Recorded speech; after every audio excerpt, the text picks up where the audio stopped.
A mother and her 3 children are found murdered in their Greenville home. It happened on Grovemont Drive in the West Point townhome complex. The suspect, 39-year-old DeBontoon, was arrested overnight near Richmond, Virginia. We have team coverage this afternoon. Our Jessica Jewell is at the crime scene with how family and friends are grieving. And our Zora Stevenson is live at the Greenville Police Department headquarters with the latest on the investigation. Let's start with Zora, who has new information for us.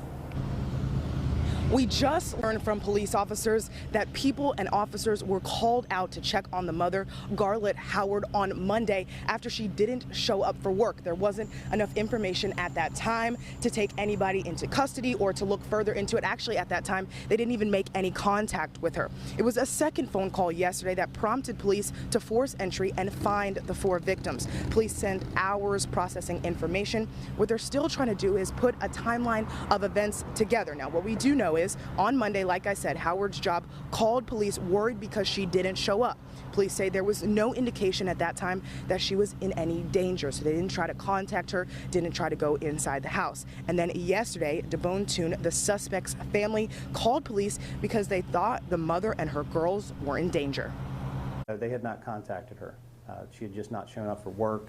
We drove by the house, the vehicle was not there, and we didn't have any other information that would sort of lead us to go up and force our way into a house. At that point, it was someone that didn't show up for work, and they were concerns, but no threats or issues of harm at that point.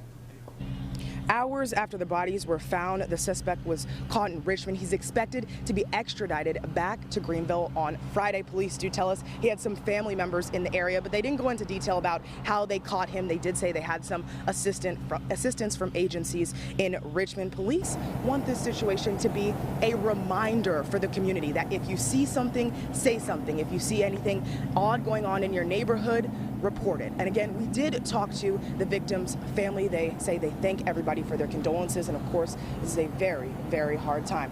Maria, back to you. Thank you. Zora Stevenson reporting for us live outside Greenville Police headquarters. Let's continue our team coverage now with our Jessica Jewell, who's live in the West Point townhome complex. Jessica, you were at the home this morning as a memorial for the family started to grow. That's right. I was out here at 2 this morning when police cars still lined the streets. Investigators were still processing the crime scene here. This scene has changed dramatically since then. It's gone from one of chaos to one of extreme emotion. You can see the growing memorial behind me now.